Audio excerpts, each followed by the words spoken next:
Hello and welcome to the Arts Overlook. I'm your host, Colby Campbell, and today I've got a special episode for you. I dug through the archives of Channel 15 to find the best of the best arts and entertainment from 2015.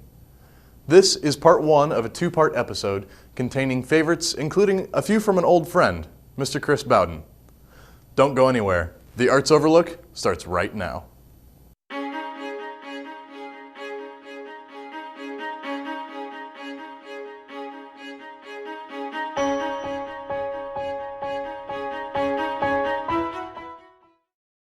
Happy New Year and welcome to this episode of the Arts Overlook. I'm your host, Chris Bowden. Each episode highlights the arts and entertainment of the Cedar Valley. As we jump into 2015, many local art and community centers are beginning their next year of programming, and with it come more opportunities for you to get involved. This episode of Arts Overlook takes a look at a variety of different arts that you may want to incorporate into your new year. This edition of the Arts Overlook starts right now. Art is thriving in the Cedar Valley. It's everywhere. But if you don't know where to look, you could miss it. This is your local arts perspective. This is the Arts Overlook. Having served the area for over 90 years, the Waterloo Community Playhouse is one of the longest-standing art centers of the Cedar Valley. After thousands of shows, the Playhouse is still finding ways of keeping audiences entertained and involved. Their upcoming show is sure to do the same as we jump into one of the most famous political scandals in history while changing up how you watch the action. Here is an inside look at Frost Nixon. Beginning in 1916 as the Waterloo Community Drama League, the Waterloo Community Playhouse has provided thousands of engaging performances for the community. And as the 2015 season begins, that tradition looks to continue with the theater's telling of Frost Nixon. Frost Nixon is a play. It's a fictitious retelling of the Frost-Nixon interviews from the late 70s, where Richard Nixon finally admits his wrongdoings in Watergate, and we're telling it in a way that is not realism. The American theater likes realism, and this play couldn't be told that way, but I've specifically chosen to do it in a studio form, and we're doing a lot of abstract work. We're doing some video work with it, we're doing some art installation work with it, and we're taking a look at the 70s in a way that I don't think anyone has looked at them before. What I liked the most was how well written it was.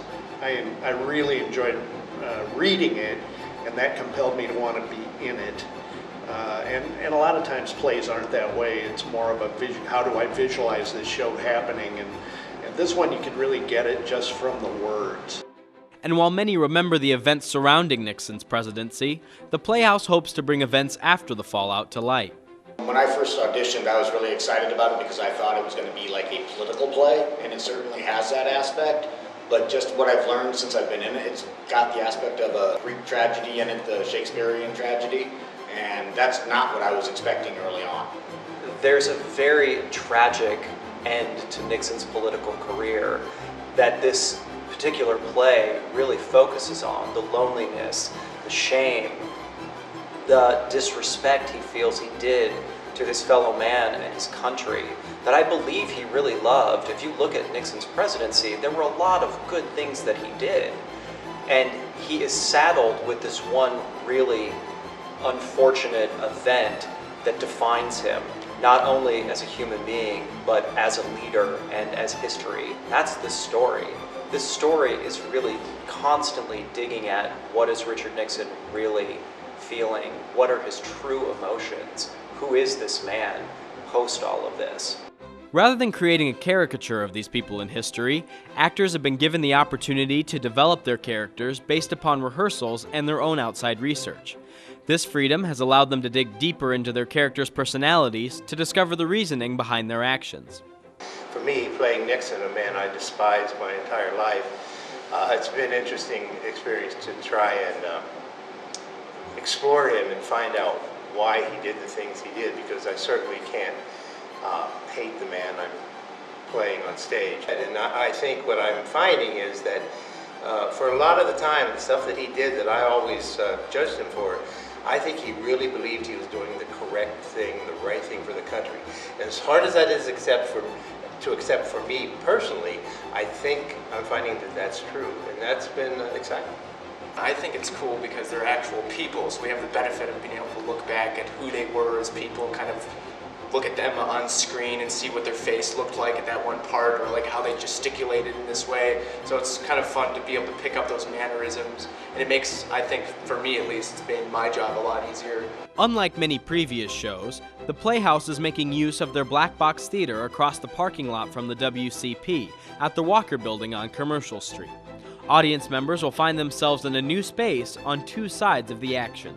It's an interesting space, and there are problems with it. And one of the problems are these pillars that are structural in the middle of the room that we are really finding our way to working around. So the goal of using the architecture in the way we've used it is to hopefully at all times give every audience member something to watch. If it's not the main action of the play, there's always something else for them to look at, so they're never feeling as if they're cheated because of the space. Instead of using it as limitations, we're really trying to use it more as an advantage on how we block the show. I love the intimacy of the space and the fact that some of the audience will be a foot and a half away from the action. The audience is too close for you to get away with anything. And some actors, on big proscenium stages, get away with a lot. So you have to be rooted and truthful all the time. And while that's difficult, it's enlightening, and it's just wonderful to have that experience. By providing an in-depth look at the defining politics of the late 70s, the cast of Frost Nixon are sure to provide a riveting and immersive performance from a fresh and exciting perspective. If you haven't been to the Playhouse in a while, come take a look at what we're doing now. If you've been and think, oh, it's January, I don't feel like seeing a drama, come back and check this show out, because there is a lot of humor in it, and it is a beautiful piece of art on many different levels. And if you've never been, please consider us as part of your entertainment fund. Frost Nixon will be running throughout the end of January with only 150 seats available for each show. For more information and to order tickets, you can call the Playhouse at 319-291-4494 or visit their website at wcpbhct.org.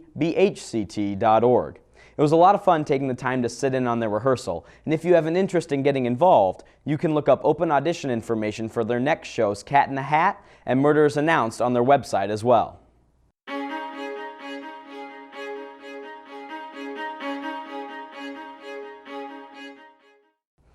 Our second segment highlights a newer community you can join in the Cedar Falls area as we step into the Cedar Falls Public Library. While I have absolutely no experience in needlework, many of my friends have told me that knitting alone is an incredibly popular and awesome hobby. With that in mind, I checked in with Social Stitching to see what this type of art is all about. If you happen to be searching through the shelves of the Cedar Falls Public Library on a Saturday afternoon, it's likely you'll come across a small group of people working on all sorts of needlework and enjoying each other's company. Social stitching is for anybody who wants to meet other people who like to craft. Any kind of needle arts, crocheting, knitting, embroidery, cross-stitch, sewing if that's your thing. The group began in September as a way for people with similar interests to come together, socialize, and learn from one another. The group has been growing over the winter and is welcome to anyone in the Cedar Valley. I've been knitting for 7 years now, and one day while working here, somebody called and asked if we had a knitting group, and I said no, but we should. And so I spoke to my supervisor and my director about putting together a regular knitting group, and they said go for it. Social Stitching provides an opportunity for crafters to network with one another and share new ideas, provide help, and give advice if someone happens to be stuck on a project or looking for something new to start. All ages, all experience levels. If you're starting out, we'll help you if you can. It's more of a social gathering than an instructional course, but since we have all levels of experience, we can help each other out. I think the youngest person who came was probably 8 or 9 years old, so that was fun to teach a little girl to work on her knitting skills. And then And then we have people who are retirement age as well, and everybody in between. The group meets every other Saturday from noon until 4 in the back corner of the fiction section on the first floor. This new group offers a variety of opportunities for growth, and as interest continues to increase, there's potential for even more variety. Eventually, I would like to bring in some people to teach like beginners classes for knitting and crocheting, maybe later this winter, maybe in the spring, and hopefully that can bring some more people in too, because it's hard to take up a new hobby if you don't have anyone to teach you. And I'm hoping that someday, if I have enough people interested, to maybe have an evening during the week, in addition to the 2 Saturdays a month. And whether you're trying needlework for the first time or been crafting for years, Social Stitching is a new and upcoming community that you're welcome to join and enjoy at the Cedar Falls Public Library. Come for the stitching, stay for the socializing.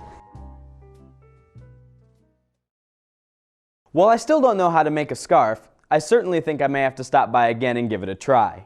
Thank you to the library and all the members of Social Stitching for allowing me to put you on TV.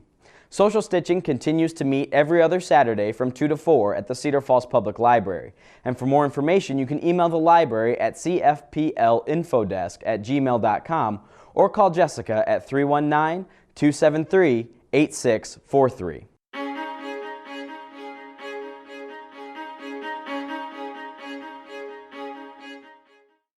Our last highlight takes us to the Hearst Center for the Arts as we learn about their upcoming classes, get a glimpse at a messy mornings class, and sit down with a coordinator that started taking classes when she was young and is now helping to develop material for others. If you're a resident of Cedar Falls, it's more than likely you've heard of and even visited the Hearst Center for the Arts. Reconstructed from James and Merrill Hearst's home in 1989, the center has been providing art, entertainment, and classes for 26 years. Many younger residents remember mornings and afternoons spent in the Hearst Center learning anything from ceramics and painting to dancing and acting. One such student is Riley Martin, a Cedar Falls local that now works as the interim education coordinator. Some of my earliest memories are coming to the Hearst Center, and I mean, Saturday mornings meant ballet class, and that's what we offered here at the time. So it was very interesting to come here as a little girl and get into dancing and drawing and painting and just kind of getting a taste for all of those things. And now stepping in here a few years later, just right out of high school, heading into college at UNI, I thought, what better place to volunteer and get some experience, especially with my art major. So I came here, got some volunteer experience, and then Penny Asbell, who was in the position before me, took me under her wing as an instructor, and I started just really seeing how it changed over the years and how many more classes we had to offer. As she stepped into retirement and gave me the position of the interim education coordinator, I was just thrilled to have the opportunity to take on adding more classes, kind of reevaluating the ones we do offer, adding my own kind of personal touch, just with my background in Cedar Falls and with the Hearst Center. It's eye-opening to see how much work went into making the classes that I once took for granted as a kid. I just walked in and everything was ready, and I got to make artwork and take it home and be guided along, and now to be the one facilitating that, it's very eye-opening, very almost liberating, because now I kind of get a chance to use my skills and the things I've learned to teach the kids and really expose them to what art can do in their lives, not even in the art realm, but I mean, it applies to sports, it applies to math, it applies to science, it reaches all realms, and so it's kind of exciting to see that and be able to now understand what teachers were trying to teach me when I was their age. Located on Searly Boulevard in Cedar Falls, the Hearst Center is uniquely placed to offer an array of events, exhibits, and classes for everyone to enjoy. We are right next to the university. It's just 10 blocks in one direction, and then we have a junior high in the other direction. We're surrounded by schools, which also makes it just kind of a hub of different choices for so many people. We offer such a range of mediums and specialties, and speakers and events, all that. So it really reaches out to a large part of the community, and that's probably my favorite part, the variety. Workshops and performances are taking place throughout the year, and many of their next classes will begin in early March. With such a variety, there's definitely something for everyone if they're interested in spending time with the arts.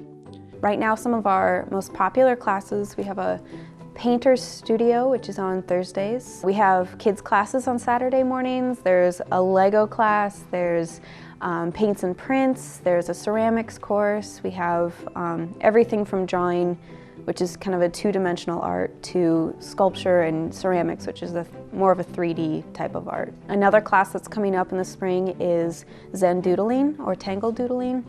It's kind of a guided meditation, but it's with doodling. It's sort of what you do in a classroom, or if you're at a meeting and you're just zoning out and you're just drawing kind of on the margins, only more guided into a piece of artwork. So we have writing classes available, which is for those who have written for years, maybe have things published, or people who've never really made a story of their own before, or written a poem before. We have ceramics classes for people who've never touched clay. We have ceramics classes for people who could throw on the wheel right as they walk in.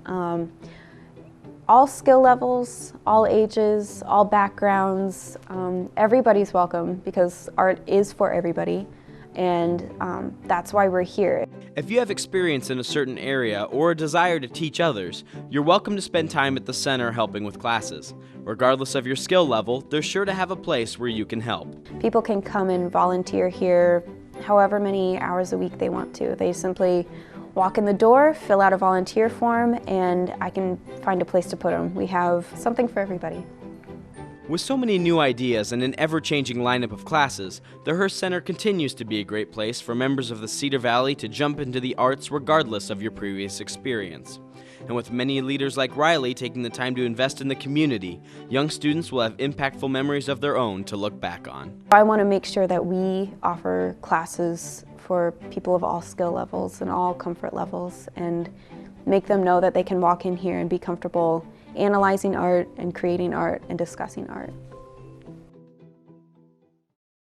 The Hearst Center truly offers a wide range of art opportunities for every age and level of experience. They even let me work with a pottery wheel in elementary school.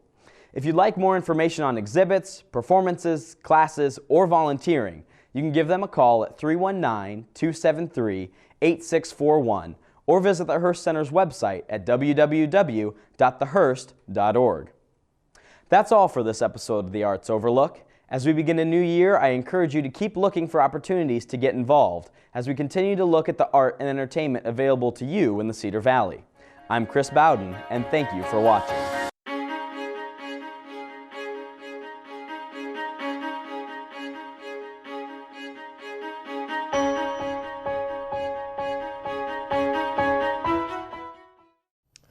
Hello and welcome to the newest episode of the Arts Overlook. I'm your host, Colby Campbell, and in every episode I'll take you on a tour of the best and latest arts and entertainment in the Cedar Valley.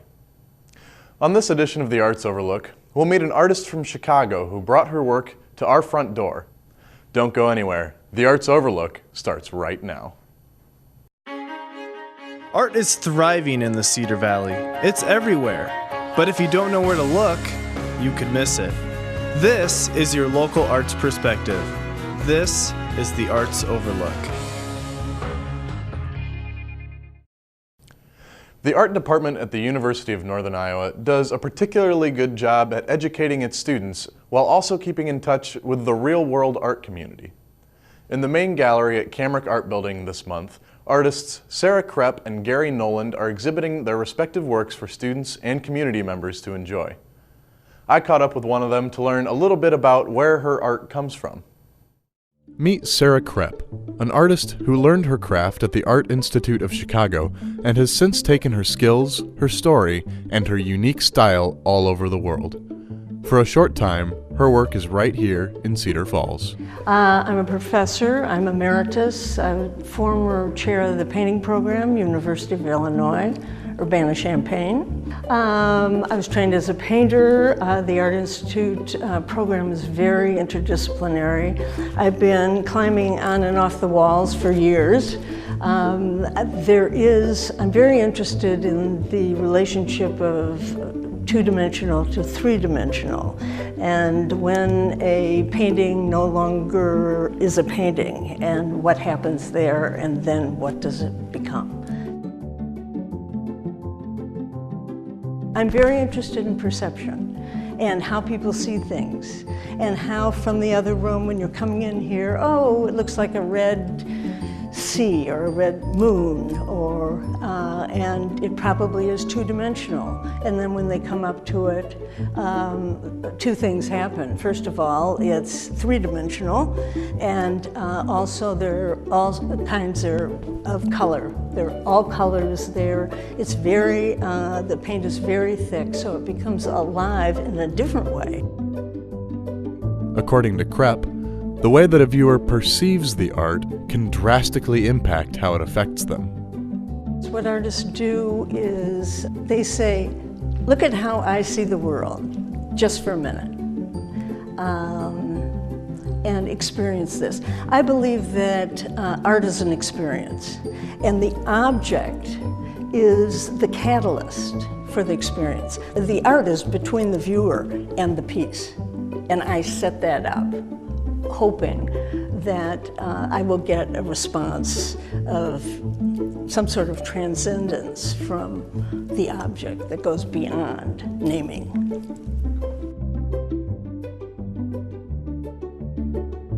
But they're all within the abstract expressionistic vocabulary, and I feel I'm finding my own vocabulary. There's a lot of text in my work, there are bits and pieces of communicative systems, and my question is two things. When is a painting no longer a painting? And I think this is a painting, although it's done on panel.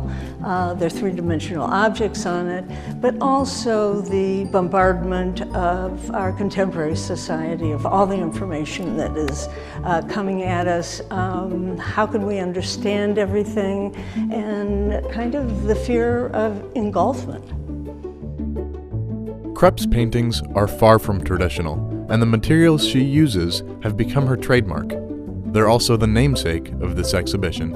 I think you've noticed that there's some tires in these paintings, and the way that happened was kind of from a more formal choice.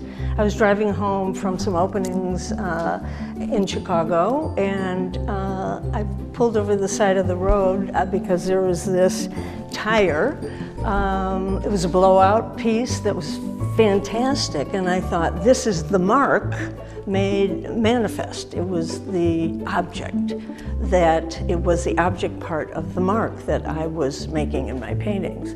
So I picked it up just as a formal thing that I wanted to experiment with.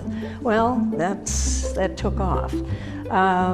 It also became metaphoric for personal history of mine, where I was involved in a car and truck accident, and it becomes a metaphor for life. And the tire, the blowout, is a reject. It's a cast-off kind of our society, and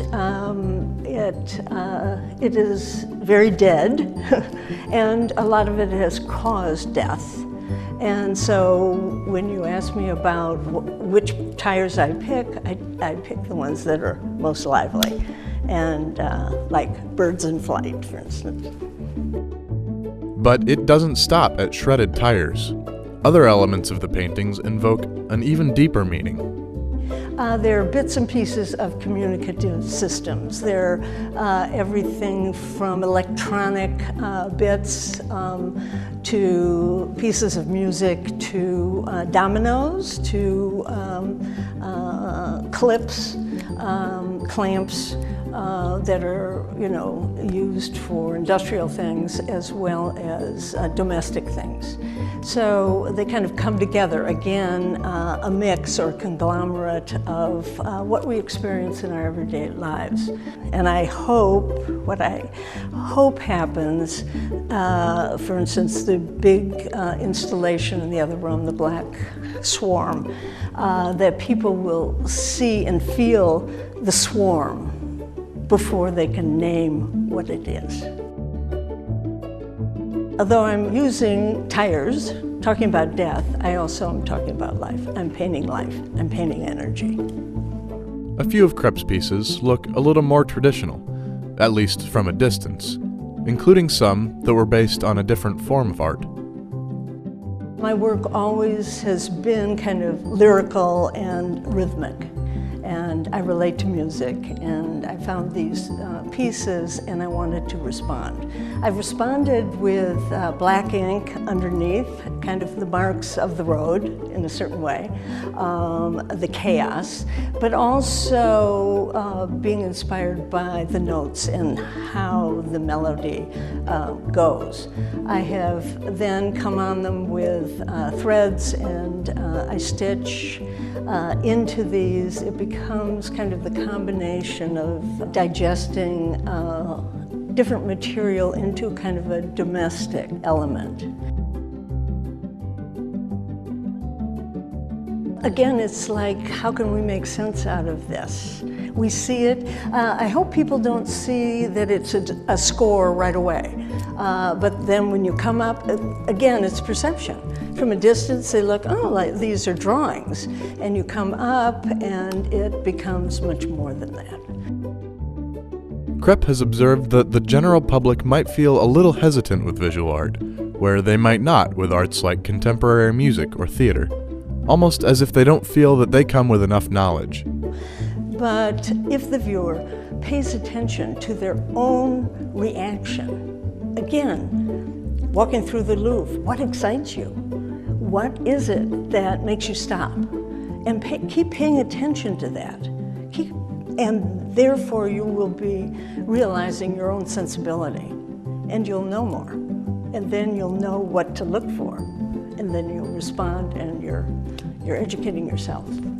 The time viewed a piece in the Louvre, the Metropolitan, or the Art Institute, the average time of looking at a piece is 2.5 seconds. So, where do you stop? With miles and miles of art, like at the Louvre, and I've taught in Paris, with the assignment, where do you stop? What thrills you? What is it? Is it the color? Is it the subject? Is it the scale? Is it whatever? So you take that 2.5 seconds, and I talk to my students about, why should I look at this? What's the hook? What is going to bring me, the viewer, into the work? So they have to think about that. It's not just say, look at me and look what I do and look what I can do. It's, what's your message? What are you about?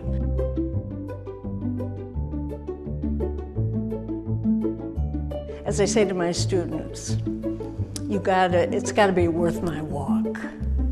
So pay attention to how things look from a distance, and if I come up and it's not worth it, it's not worth it.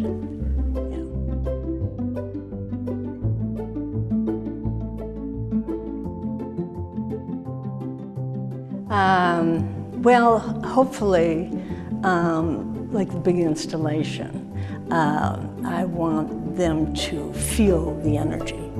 And if they can feel that energy, that's all I want. Because I feel that energy. I am painting energy and life.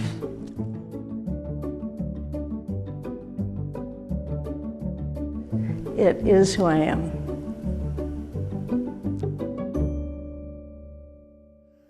Crep's work, along with Noland's, will be on display at the UNI Gallery through the end of October.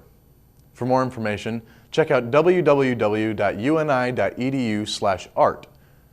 Take Sarah's advice. Step outside of your comfort zone. Experience the art. Find out what thrills you. Odds are, it'll be worth your walk. That's all for this episode of the Arts Overlook. Thanks for watching. I'm Colby Campbell, and we'll see you next time.